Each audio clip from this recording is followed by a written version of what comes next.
नमस्कार विद्यार्थी मित्रांनो, स्वागत आहे तुमचं SK MPSC अकॅडमी या आपल्या यूट्यूब चॅनलमध्ये। आज दिनांक 7 मे 2024 वार आहे मंगळवार। तुमच्यासाठी घेऊन आलो आहे संपूर्ण वृत्तपत्र विश्लेषण, ज्यामध्ये आपण Loksatta newspaper, the Indian express, the Hindu या न्यूजपेपरमध्ये ज्या काही न्यूज स्पर्धा परीक्षेच्या दृष्टिकोनातून आपल्यासाठी महत्त्वाच्या असतात त्यांना या ठिकाणी आपण MCQ क्वेश्चनच्या माध्यमातून डिस्कस करत असतो। आजच्या डिस्कशनमध्ये या ठिकाणी आपण भारतीय शिक्षण कायदा, ज्याला की आपण राईट टू एज्युकेशन ॲक्ट असे म्हणतो, त्याविषयी चर्चा करणार आहोत। त्याचबरोबर पीक कर्ज, क्रॉप लोन, हरभरा प्रोजेक्ट 75I, सुडान देश, पी नोट्स आणि फॉरेस्ट फायर या संदर्भात ज्या काही न्यूज आहेत त्यांना या ठिकाणी आपण डिस्कस करणार आहोत। चला तर जी काही आजची आपली डिस्कशन आहे तिला या ठिकाणी आता आपण सुरुवात करूया। मित्रांनो, या ठिकाणी आजचा जो आपला पहिला प्रश्न आहे तो आहे भारतीय शिक्षण हक्क कायदा किंवा राईट टू एज्युकेशन ॲक्ट संदर्भात। सरळ या ठिकाणी जी न्यूज आहे ती न्यूज पाहूया। RTE बदलांना स्थगिती अशा प्रकारची न्यूज लोकसत्ता पेज क्रमांक 1 वर तुम्हाला दिसून जाईल। अलीकडेच RTE म्हणजेच राईट टू एज्युकेशन हा जो कायदा आहे या कायद्यामध्ये काही बदल सुचवण्यात आले होते। या बदलाच्या अंतर्गत जर 1 किलोमीटरच्या आत सरकारी शाळा असेल तर त्या ठिकाणी एका ठराविक विद्यार्थ्याला त्या ठिकाणी काय करावे लागेल, ॲडमिशन घ्यावे लागेल। आणि त्या विद्यार्थ्याला दूरच्या ठिकाणी असणारी जर एकाने इंग्लिश स्कूल असेल किंवा इतर विना अनुदानित स्कूल असेल तर त्या ठिकाणी 25% अंतर्गत जो काही गरीब विद्यार्थी आणि इकॉनॉमिकली वीकर सेक्शन विद्यार्थ्यांसाठी कोटा आहे त्या कोट्याच्या अंतर्गत त्याला ॲडमिशन भेटणार नाहीत, अशा संदर्भात काही न्यूज या ठिकाणी मागच्या काही दिवसांमध्ये आली होती। तर या ठिकाणी जी न्यूज आहे ती ॲज इट इज जरी आपल्यासाठी महत्त्वाची नसली तरी या ठिकाणी राईट टू एज्युकेशन ॲक्टवर आधारित प्रश्न आपल्यासाठी महत्त्वाचे असतात, त्यावर आयोग आपला प्रश्न विचारू शकतं। सरळ प्रश्न पाहूया। भारतीय शिक्षण कायदा राईट टू एज्युकेशन ॲक्ट कोणत्या वर्षी लागू करण्यात आला, अशा प्रकारचा बेसिक प्रश्न या ठिकाणी आपल्या समोर विचारण्यात आलेला आहे। तर मित्रांनो, तुम्हाला माहिती असलं पाहिजे जो काही राईट टू एज्युकेशन ॲक्ट आहे तो 2009 साली लागू करण्यात आला। म्हणजे प्रश्न क्रमांक 1 चं योग्य उत्तर या ठिकाणी आपलं पर्याय B असेल। थोडक्यात जर अधिक या ठिकाणी आपण चर्चा केली तर मित्रांनो, आपली जी काही राज्यघटना आहे त्यामध्ये फंडामेंटल राईट दिले आहेत, मूलभूत हक्क या ठिकाणी दिलेले आहेत, जे की आपल्याला कलम 12 ते 35 दरम्यान पाहायला भेटतात। या ठिकाणी जे काही कलम आहेत या कलमाच्या अंतर्गत मनुष्याचे जे काही मूलभूत हक्क काय आहेत आणि त्या हक्काचं जे काही संरक्षण आहे या संदर्भात स्पेशल तरतुदी या ठिकाणी आपल्या संविधानामध्ये देण्यात आलेल्या आहेत। मग या ठिकाणी 14 वर्षाच्या आतील जे काही बालके आहेत त्यांना शिक्षणाचा हक्क आहे आणि तो हक्क मान्य करणारा जो काही कायदा आहे तो आहे राईट टू एज्युकेशन ॲक्ट 2009। म्हणजेच या ठिकाणी प्रश्न क्रमांक 1 पर्याय B हे या ठिकाणी आपलं योग्य उत्तर राहील। पाहूया प्रश्न क्रमांक 2। भारतीय राज्यघटनेच्या कोणत्या कलमात मूलभूत अधिकार म्हणून शिक्षणाचा अधिकार प्रदान करण्यात आलेला आहे, अशा प्रकारचा या ठिकाणी आपला प्रश्न आहे। तर मित्रांनो, या ठिकाणी जी काही आपली भारतीय राज्यघटना आहे, आपल्या भारतीय राज्यघटनेतील मूलभूत कलम 21A च्या अंतर्गत या ठिकाणी आपल्याला शिक्षणाचा हक्क प्रदान करण्यात आलेला आहे। तर अशा प्रकारे प्रश्न क्रमांक 2 चं योग्य उत्तर राहील पर्याय D। जे काही इतर कलम आहे ज्यामध्ये कलम 21 हे तुम्हाला तुमच्या जीविताची हमी देतं, तो जीविताच्या हमी संदर्भात आहे। कलम 14 हे या ठिकाणी कायद्यापुढे सर्व समान आणि कायद्याचं सर्वांना समान संरक्षण या संदर्भात आहे। आणि जो काही या ठिकाणी कलम 15 आहे हे या ठिकाणी जात, धर्म, लिंग, जन्म ठिकाण या आधारावर भेदभाव केला जाणार नाही किंवा या आधारावर केला जाणारा जे काही भेदभाव आहे त्याला प्रतिबंध करण्यासाठी या ठिकाणी कलम 15 या ठिकाणी आपल्या राज्यघटनेमध्ये मूलभूत हक्काच्या अंतर्गत देण्यात आलेले आहे। चलो आजच्या आपल्या पुढच्या न्यूजकडे। पुढची जी काय आपली न्यूज आहे ती आहे पीक कर्ज, ज्याला की आपण क्रॉप लोन म्हणतो, त्या संदर्भात। सरळ या ठिकाणी न्यूज पाहूया। पीक कर्ज वाटपात प्रादेशिक असमतोल अशा प्रकारची न्यूज लोकसत्ता पेज क्रमांक 1 वर तुम्हाला दिसून जाईल। अलीकडील काळामध्ये जेव्हा जेव्हा कृषीचा हंगाम येतो म्हणजे मान्सूनचा काळ जवळ येतो तेव्हा शेतकऱ्यांना मोठ्या प्रमाणावर पीक कर्जाची गरज असते। मग या ठिकाणी आपल्या राज्यामध्ये जे काही पीक कर्जाचं किंवा क्रॉप लोनचं वाटप होतं त्यामध्ये प्रदेशानुसार असमानता आहे असं या न्यूजमध्ये सांगण्यात आलेलं आहे। एकूण जे काही पीक कर्ज आपल्या राज्यामध्ये वाटप होतं त्याच्या 35% पीक कर्ज हे पश्चिम महाराष्ट्रामध्ये वाटप केलं जातं, अशा प्रकारे या ठिकाणी या न्यूजमध्ये सांगण्यात आलेलं आहे।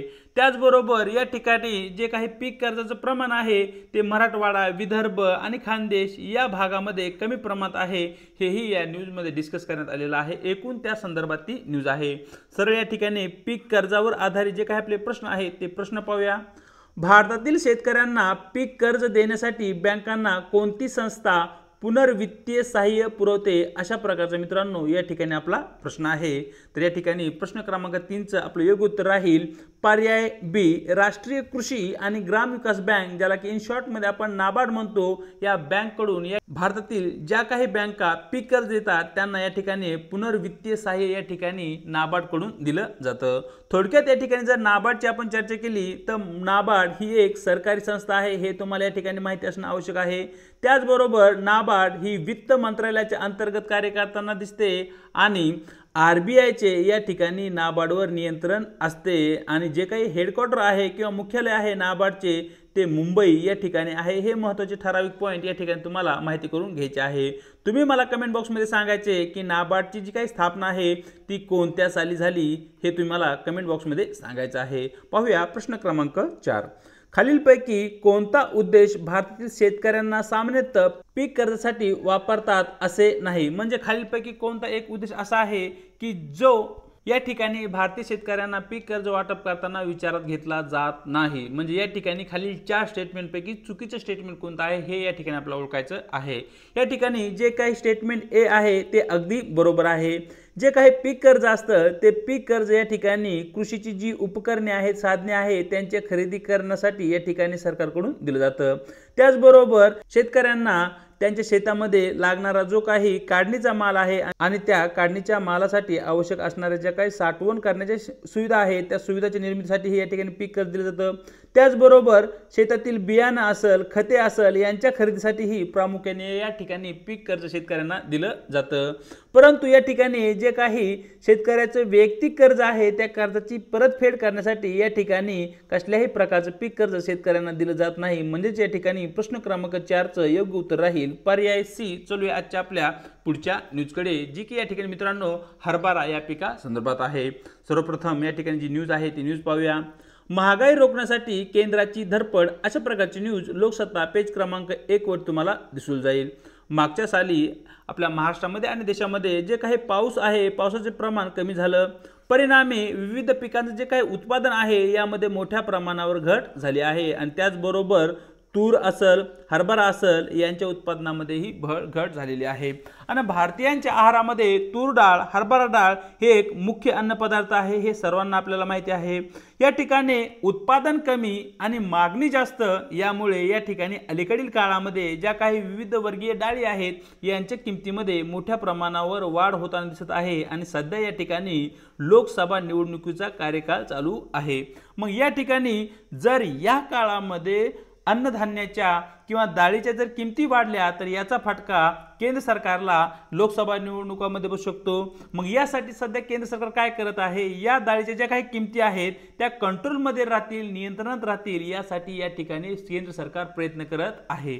मग यासाठी केंद्र सरकारने विदेशातून जी काही हरभरा डाळ आयात केली जाते त्या आयातीवर लागणारे जे काही शुल्क आहे ते या ठिकाणी आता शून्यावर आणले आहे। म्हणजे आता खूप कमी दरामध्ये विदेशामधून हरभरा डाळीची आयात केली जाऊ शकते। म्हणजे या ठिकाणी आवश्यक असणारा जो काही हरभरा डाळीचा पुरवठा आहे तो आपल्या देशामध्ये वाढेल आणि यातून जी काही होणारी भाववाढ आहे तिला या ठिकाणी रोखता येईल, असा एक उद्देश या ठिकाणी आपल्याला विदेशातून आयात केलेल्या डाळीवरील जे काही आयात शुल्क कमी करण्याचा आहे तो असलेला दिसतो। सरळ या ठिकाणी हरभऱ्यावर आधारित जे काही आपले प्रश्न आहेत ते प्रश्न पाहूया। खालीलपैकी कोणता देश जागतिक स्तरावर सर्वाधिक हरभरा पिकाचे उत्पादन करतो, अशा प्रकारचा मित्रांनो या ठिकाणी आपला प्रश्न आहे। तर तुम्हाला माहिती असलं पाहिजे की भारत हा असा देश आहे जो की जागतिक स्तरावर सर्वाधिक हरभरा पिकाचे उत्पादन करतो। प्रश्न क्रमांक 5 योग्य उत्तर राहील पर्याय ए। पाहूया प्रश्न क्रमांक 6। भारतातील खालीलपैकी कोणते राज्य चणे उत्पादन म्हणजेच हरभरा उत्पादनात आघाडीवर राज्य आहे, अशा प्रकारचा मित्रांनो या ठिकाणी आपला प्रश्न आहे। आपल्या देशातील मध्य प्रदेश राज्य सर्वाधिक हरभऱ्याचे उत्पादन करते किंवा हरभरा डाळीचे उत्पादन करते। म्हणजे या ठिकाणी प्रश्न क्रमांक 6 योग्य उत्तर राहील पर्याय बी। चलूया आजच्या आपल्या पुढच्या प्रश्नाकडे, जे की या ठिकाणी यूपीएससी बेस क्वेश्चन आहेत। सरळ या ठिकाणी जो काही प्रश्न आहे तो प्रश्न पाहूया।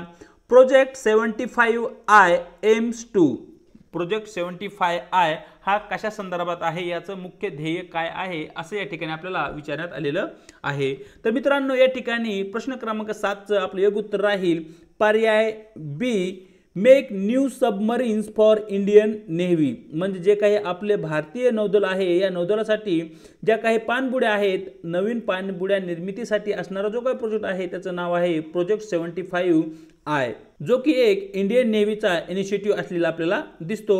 चलूया आजच्या आपल्या पुढच्या प्रश्नाकडे, जो की मित्रांनो या ठिकाणी सुदान या देशाशी संबंधित आहे। सरळ या ठिकाणी प्रश्न पाहूया। With reference to the country Sudan which of the following statement are correct. तुम्हाला बरोबर विधान सुदान देशासंदर्भात ओळखा असं या ठिकाणी विचारण्यात आलेलं आहे।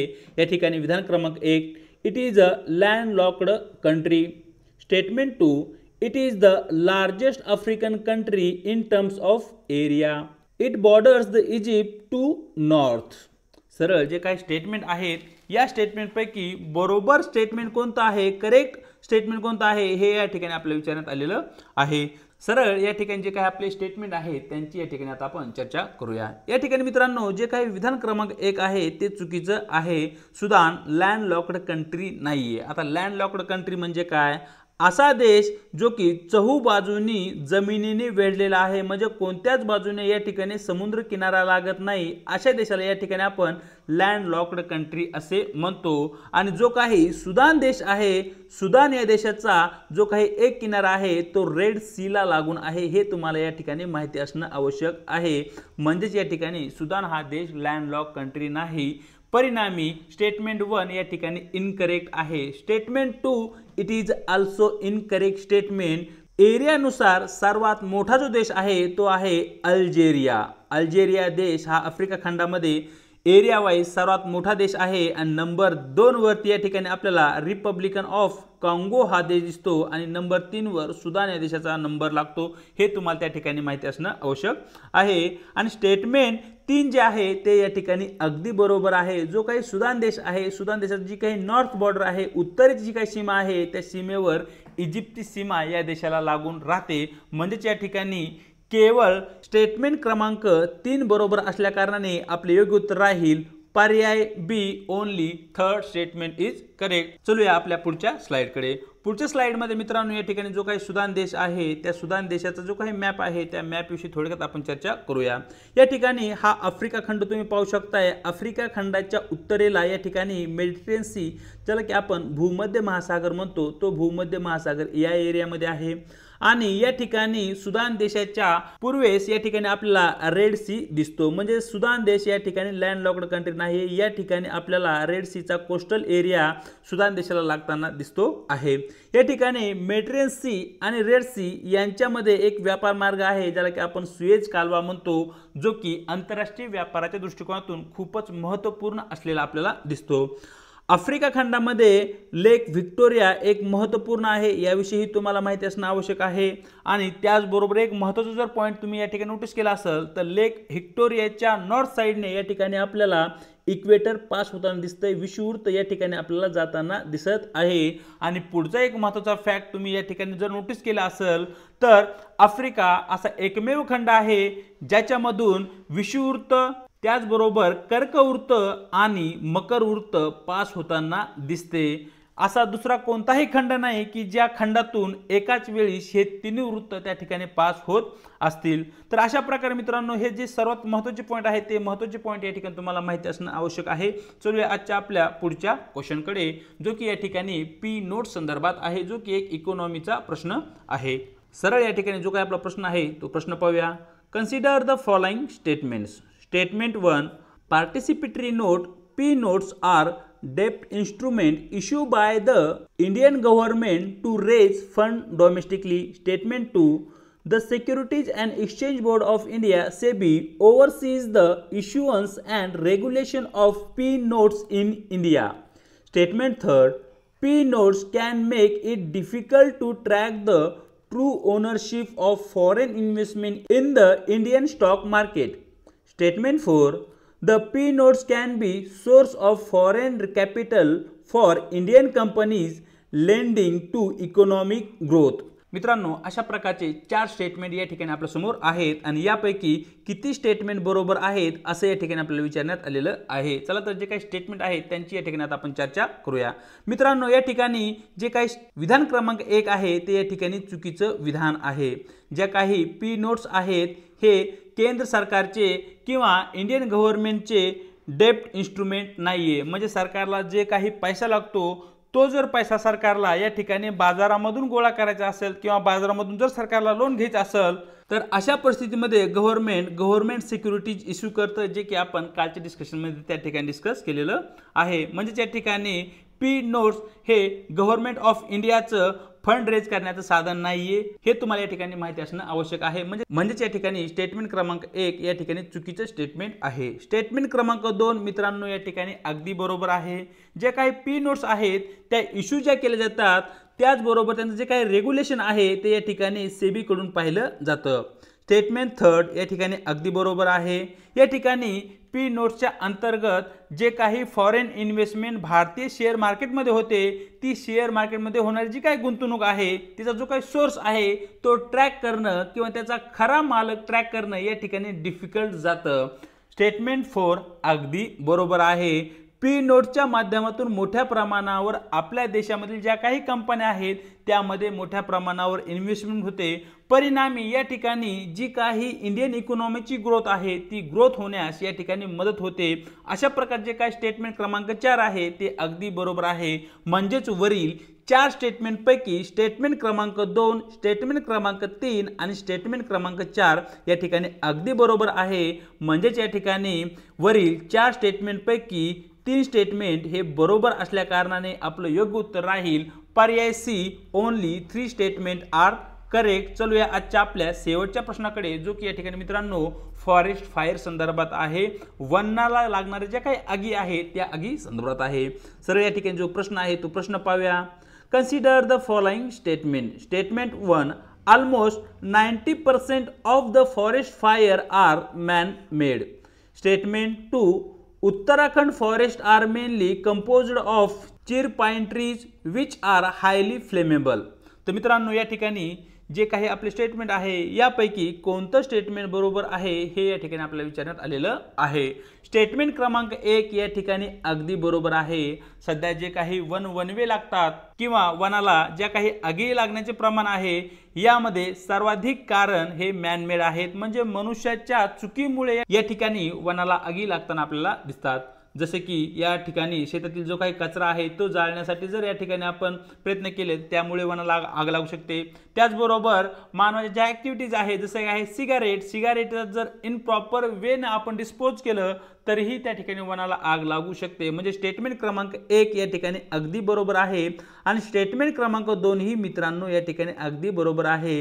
हिमालयामधील जे काही उत्तराखंड राज्य आहे आणि या उत्तराखंड राज्यामध्ये जे काही फॉरेस्ट किंवा वन किंवा जंगले आपल्याला दिसतात त्यामधील जास्तीत जास्त जंगलामध्ये चिर पिन ट्री नावाच्या ट्रीज या ठिकाणी आपल्याला दिसतात आणि याची जी काही पाने आहेत ती जास्त प्रमाणावर फ्लेमेबल आहेत, म्हणजे अशा प्रकारची पाने आहेत की ज्यांना मोठ्या प्रमाणावर आग लागू शकते किंवा ती जी पाने आहेत त्या झाडाची पाने मोठ्या प्रमाणावर आगीला त्या ठिकाणी कॅप्चर करू शकतात।